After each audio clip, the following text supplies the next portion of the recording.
Hello my lovely family, आप सभी पर प्रभु की कृपा बनी रहे। हम आपके लिए लेके आए हैं पौराणिक कथा बैसाख की पौराणिक कथा बांदरी की कहानी। बांदरी की पौराणिक कथा। बैसाख मास में स्नान का बहुत ही बड़ा महत्व माना जाता है।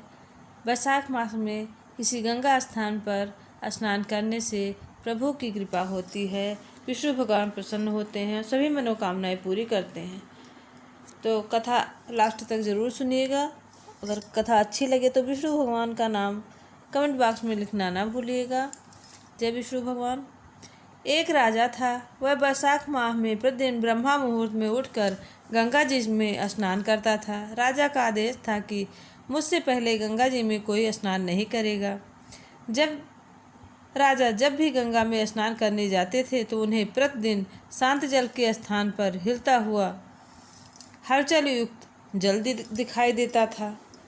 तो राजा को संदेह होता था कि निश्चय ही मुझसे पहले कोई प्रतिदिन गंगा जी में स्नान करता है। अतः राजा ने नदी के तट पर पहरेदार बिछा दिए। गंगा जी के तट पर एक वृक्ष था, उस पर एक बंदरिया रहती थी। वह प्रतिदिन राजा के स्नान करने से पूर्व स्नान करके वृक्ष पर चढ़कर बैठ जाती थी। इस प्रकार होते होते पूरा बैसाख माह व्यतीत हो गया, किंतु अंतिम दिन राजा के सिपाही ने देख लिया और उस बंदरिया को पकड़कर राजा के पास ले गए और कहा कि यह बंदरिया आपसे पूर्व प्रतिदिन गंगा में स्नान करती है। उधर राजा की प्रतिज्ञा थी कि यदि कोई भी स्त्री मुझसे पूर्व स्नान करती हो तो मैं उससे विवाह कर लूँगा। इसलिए राजा को बांदरी के साथ विवाह करना पड़ा।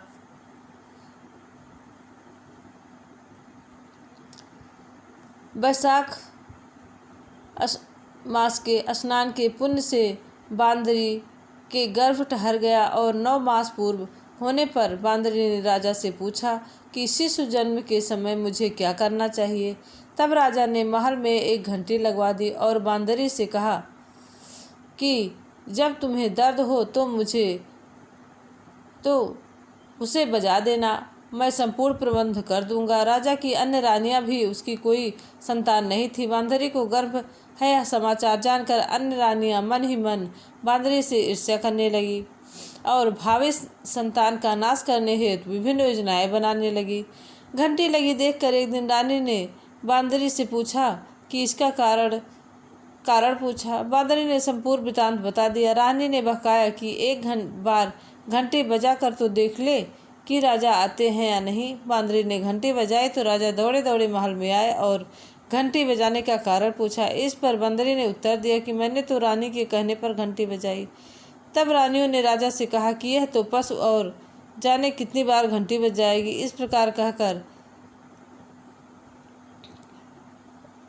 कहकर उन्होंने घंटी को हटवा दिया। कुछ दिनों बाद बांदरी शिशु के जन्म का समय आया। उसने अन्य रानियों से पूछा कि मैं क्या करूं। तब रानी ने कहा कि तुम आंखों पर पट्टी बांध कर सो जाओ। बांदरी ने बैसाख माह के स्नान के पुण्य प्रताप के रूप में एक सुंदर पुत्र हुआ। शिशु के जन्म होते ही उसके रोने से पूर्व ही रानियों ने उसे एक टोकरी में रखकर दासी को दे दिया और आदेश दिया कि इसे नदी में बहाकर आओ और उस शिशु के स्थान पर एक पत्थर रख दिया। राजा को भी कहलवा दिया कि बंदरी ने एक पत्थर को जन्म दिया है। राजा ने सुना तो उन्होंने भी संतोष कर लिया कि जब दूसरी रानियों को संतान नहीं है तो यह तो बांदरी है। इससे क्या संतान होगी। उधर दासी ने उस सुंदर शिशु को नदी में न रखकर कुम्हार के खंडर में जाकर रख दिया और दूसरे दिन कुम्हार कुम्हारिन खंडक में आए तो वहां एक सुंदर शिशु को रोते हुए देखा। कुम्हार कुम्हारिन भी निसंतान थे।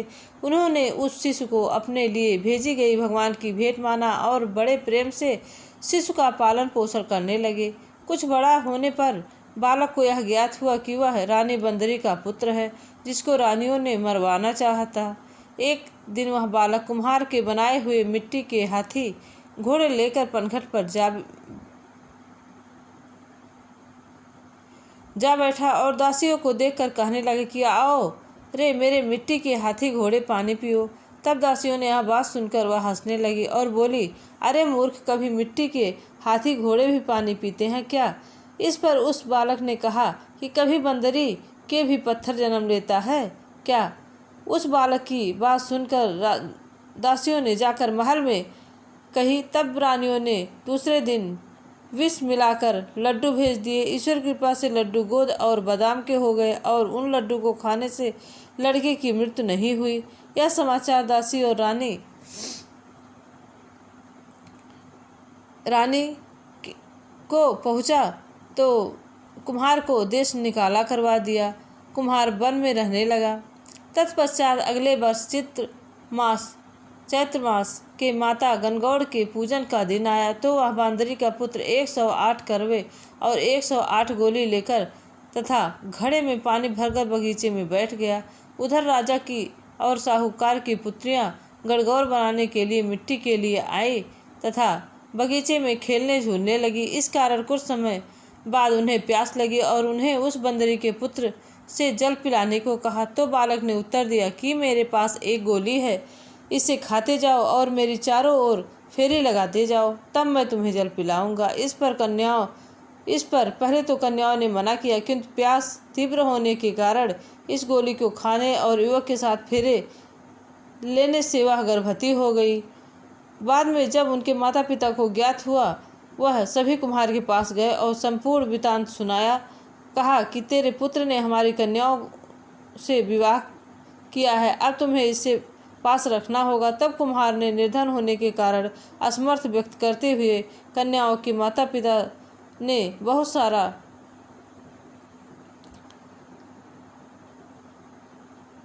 सारा धन देकर अपनी कन्याओं को कुम्हार के घर विदा किया और कुम्हार के घर 108 बहुएं आ गईं और कालांतर में उसके 108 ही पोते हो गए। कुम्हार ने समस्त नगरी को भोजन हेतु मंत्र दिया और राजा को बुलवा भेजा। राजा ने यहाँ से रानी बांदरी के अतिरिक्त सब भोजन हेतु पधारे। तब राजकुमार राजा की आज्ञा लेकर बंदरी को लेने रथ पालकी लेकर गया और लाकर सभा में सबसे ऊंचे स्वर्ण आसन पर बिठाया। राजकुमार ने अपनी सभी पत्नियों को समझा दिया कि बंदरी मुझे जन्म देने वाली माता है। एक एक बहू रानी बंदरी के चरण स्पर्श करती गई और एक एक सोने का सिक्का और पोते को गोद में देती गई। जब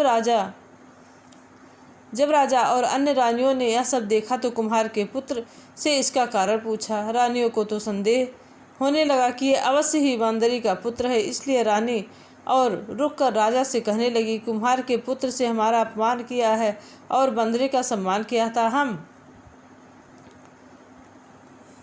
हम यहाँ नहीं रुक सकते, हम लौटकर जा रहे हैं। इधर राजा को पुत्र के जन्म का संपूर्ण रहस्य ज्ञात हो गया, इसलिए उन्होंने रानियों को देश निकाला दिया और अपनी सभी पुत्र वधू एवं पोतों को लेकर महल आ गया और राजकुमार का राज तिलक हुआ।